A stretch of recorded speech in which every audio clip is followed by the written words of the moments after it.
প্যানে তেল দিয়ে দিব, গরম হলে মাছ ছাড়বো।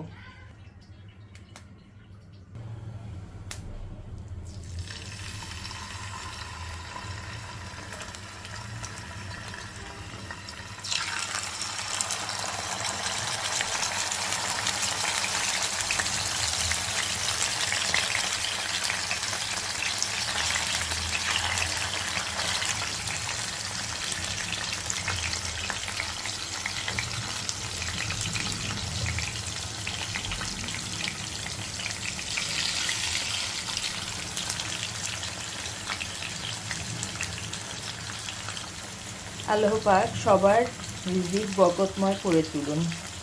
আমি এখানে রুই মাছ নিয়েছি। রুই মাছ আজকে ফ্রাই করেই খাবো। চুলায় বেশি গ্যাস নাই, আরও কিছু জিনিস রান্না করতে হবে, তাই এই চটজলদি পদ্ধতি অবলম্বন করব।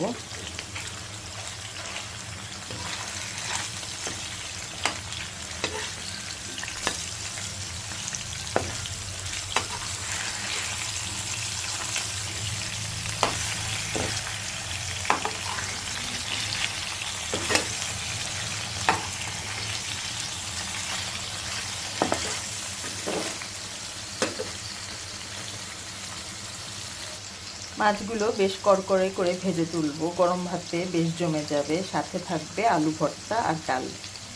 এই যে আলু ভর্তা মাখানো হয়ে গেছে।